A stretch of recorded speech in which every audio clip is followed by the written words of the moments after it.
Yes! Today's our family day! Kuya, gising na! Family day natin ngayon! Kuya, ikaw Wait din! lang! Gising na! Family day na! Oo nga pala, family day na natin!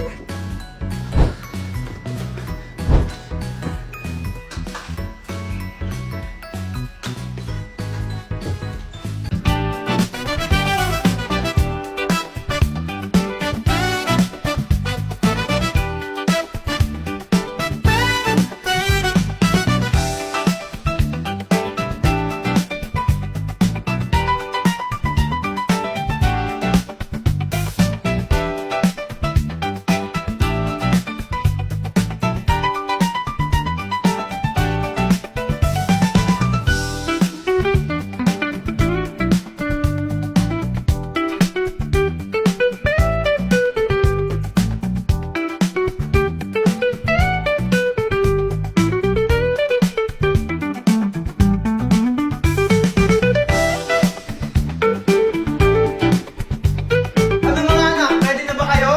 Yes! Wow, mukhang ready na kayo. Ano, tara na?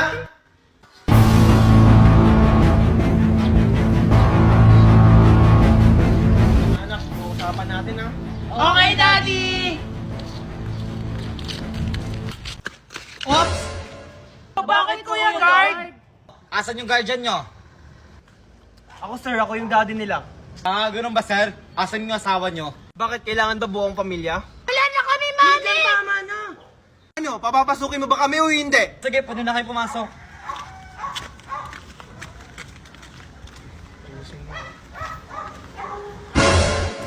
Mami, daddy, bilisan nyo. Magiging-start na yung family day. anak. Oh, asan yung mami at daddy mo? Kalma ka lang, Manong Guard. Papunta na sila. Ayun o. Ah, ganun ba? O sige, hintayin mo na. O sige po, Manong Guard. Mami, daddy, bilisan nyo. O anak, papunta na. Mali, bilisan mo. O sige, pwede na kayo pumasok. Thank you po, Manong Guard.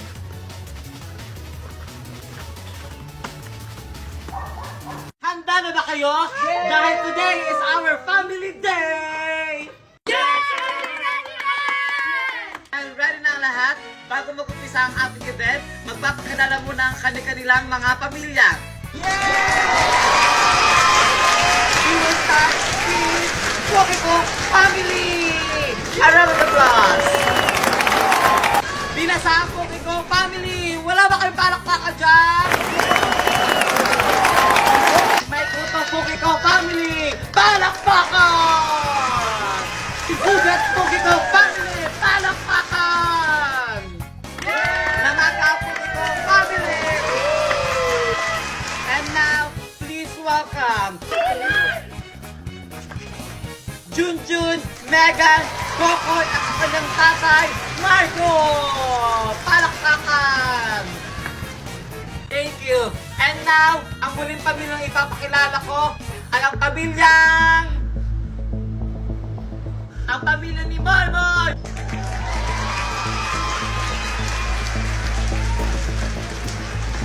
Palakpakan naman kayo dyan! Bakit nandito si Valerie? Oh, si Marco, saan po kayo pupunta? Mag-umpisa na po yung mga palaro. Uuwi na kami, ma'am. Hindi na kami sasali sa mga activities. Bakit Sir Marco? May problema ba? Ay, wala po, ma'am. May kailangan lang akong asikasuhin sa trabaho ko. Sayang naman po sir, magsisimula na po yung mga activities. Tara na, mga anak. Pwede ka na ba anak? Oo naman, daddy. Moy, tara na! Daddy, tawag na ako. Sige anak. Wait lang Naldo, may pupuntahan lang ako. Basta bilisan mo kasi magsisimula na yung activities ng anak mo. Oo.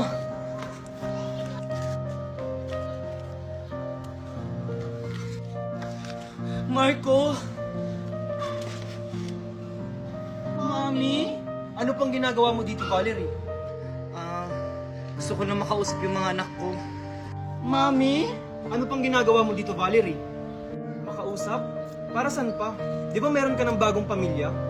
Marco, wala na ba akong karapatan para kausapin yung mga anak ko? Marco, wala na ba akong karapatan para kausapin yung mga anak ko? Matagal ka na naming nakalimutan, Mami! Akala ko pa naman babalikan mo kami, Mami. Pero may ibang pamilya ka na pala. Naghintay kami sa iyo, Mami. Pero hindi ka na bumalik. Kanya mo na ba nabilog yung utak ng mga anak ko? Ba't parang ako lang may kasalanan dito, Marco? Di ba ikaw yung nag-umpisa? Oo, may kasalanan din ako dito. Nasabi ko na rin yun sa mga anak natin. Pero hindi ako katulad mo na mahina na sinukuan yung pamilya natin. Oo, Marco, naging mahina ako. Pero sana wag mo naman ako tanggalan ng karapatan sa mga anak natin. Hindi naman kita tinatanggalan ng karapatan, Valerie. Sadyang iniiwasan ka lang nila dahil hindi pa nila tanggap yung pag-iwan mo sa kanila. Mami, bakit mas minili mo pang maghanap ng ibang pamilya kaysa balikan kami? Pasensya ka na, anak ko. Naging mahina ako. Daddy? Pwede ba ko yumakap mga anak ko? Hinahanap ka na ng anak mo. Magsisimula na doon yung activities. Hindi na kailangan, Valerie. Nandiyan na yung asawa mo. Tara na, Valerie. Tara na mga anak.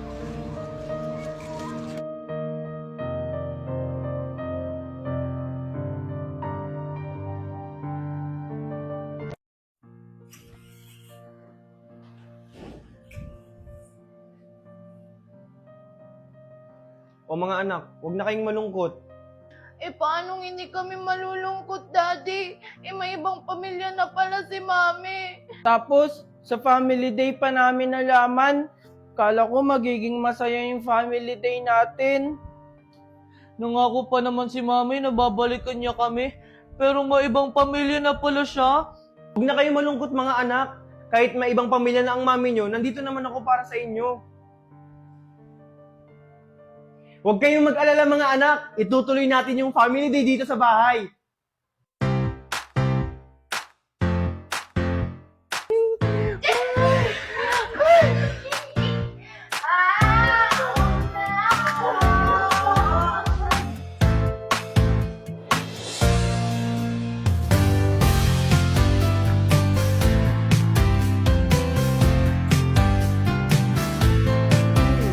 Sino kayang gagalaw dito?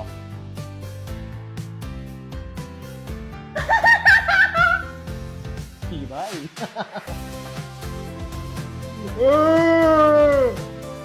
Tibay naman din, no? Kay Moy. Gawala!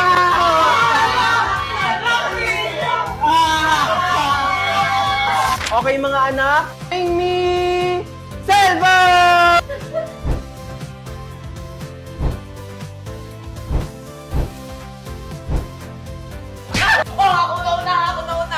Anong ikaw? Ako kaya nauna? Magtatalo pa kaya ako kaya yung nauna, di ba, Daddy? Ako kaya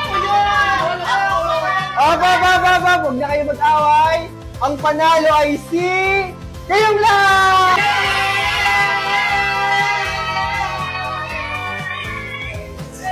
Mga anak, may hinanda ako sa inyong pizza!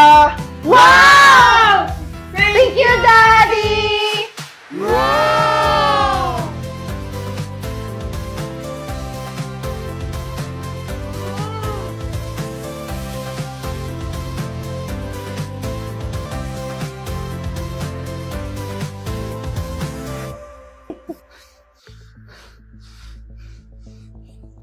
O Valerie, ba't parang hindi ka mapakali? Iniisip ko na yung mga anak ko. Bakit mo pa sila iniisip? Di ba iniwan mo na sila kay Marco? Siyempre, mga anak ko sila. Lumayo na yung loob nila sa akin. Siyempre, iniwan mo sila. Andito naman kami ah. Hindi. Dapat makuha ko yung mga anak ko. Dapat sa akin lang sila. O anong gagawin mo ngayon? E wala ka na sa kanila. Dapat may gagawin akong plano. O ano naman yung plano mo? Basta.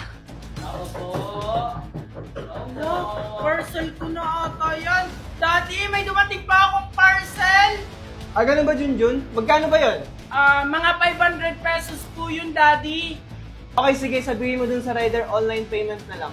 Sige po, Daddy. Wait lang, Kuya Junjun. Ano yung parcel mo? Palimos Magkano? po! Ay, akala ko parcel. May nanlilimos lang Kahit pala. konting pagkain lang po. Wala, sorry po. Wala po talaga akong pera dito. Kuya Junjun, ano yung parcel mo? Wala pala akong parcel. May nanlilimos lang. Pasensya na po talaga. Teka lang, Ali, may kamukha po kayo. Ah, oo. May kamukha talaga ako. Halika nga dito! Bitawan ako! Kuya Junjun, pala! Megan! Megan! Bilisan mo!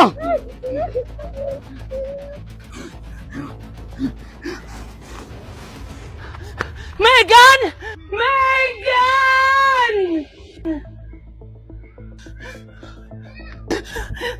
Daddy! Daddy, si Megan! O bakit? Anong nangyari kay Megan? May kumuha po sa kanya! Ano? Tao po! O manang Easter, ano pong ginagawa nyo dito? Balita ko nakabida wifi na daw kayo. O ano naman ho ngayon? Alam kong may kasalanan ako sa'yo, Junjun, pero sana mapatawad mo ako. Okay lang ho yun sa akin, kalimutan nyo na po yun. Yun lang po ba yung sasabihin nyo? Pwede na po kayo makaalis. Wait lang, Junjun! Junjun, pwede ba kami makiconnect? Magbabayad na lang kami. Naputulang kasi kami ng wifi. Ang mahal kasi ng monthly namin. Ano po? Makikikunik kayo? Pagkatapos niyong hindi pa kulikin yung kapatid ko? Ang kapal naman ng mukha Megan, niyo! tama na! Sige na, Junjun. Kailangan lang ng anak ko. Hanggang bukas na lang yung gamot ko.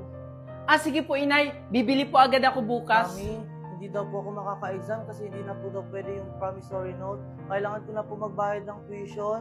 Ah, sige, bunso. Gagawa ko ng paraan para mabayaran agad yung tuition fee mo. Inay! Inay, wala po tayong internet! Ano? Tumasa kasi tayo hindi nakapagbayad, anak. Nay, paano yan? Kailangan ko ng internet sa trabaho! O sige, anak. Gagawa ko ng paraan. Nakikiconnect tayo sa kapitbahay. Kuya, sana pakunukin mo na kami, Junjun. Bakit ho kayo makikiconnect kung pwede naman ho kayo magpakabit ng wifi? Mahal na kasi wifi ngayon.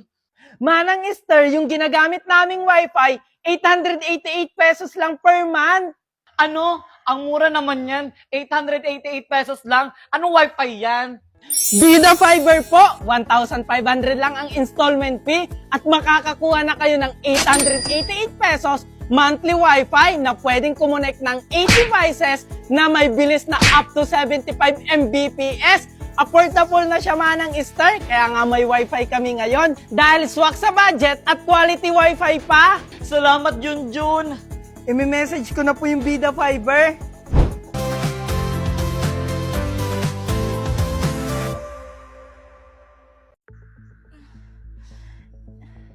Nasaan ako?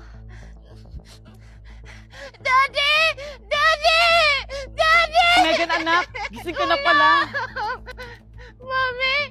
Mami, anong ginagawa mo sa akin? Huwag kang mag-alala, anak. Magiging kumpleto na tayo. Anong sinasabi mo, Mami? Ba't ako nakatali dito? Ayoko na kasi Pakawalan mo ulit-ulit ako! sa akin, anak. Hindi! Hindi na ikaw yung mami ko! Masama ka ng tao! Tulong! Tulong! Ikaw na ingay, anak. Hindi kita papabayaan. Valerie! O ano yun, Aldo? Anong plano mo dyan sa anak mo? Hindi tayo pwede magtagal dito, Valerie. Bakit hindi naman tayo matutuntun dito, ah? Naldo, kailangan ko pang makuha yung dalawang anak ko para makumpleto ng pamilya natin. Nababaliw ka na ba, Valerie? Eh, kinidnap mo na itong isa. Sa tingin mo makukuha mo pa yung dalawa? Eh, di sana pinagsabay mo lang silang lahat. Wala ka talagang utak, Naldo. Lahat nagagawa ng paraan. Sige, ikaw ang bahala.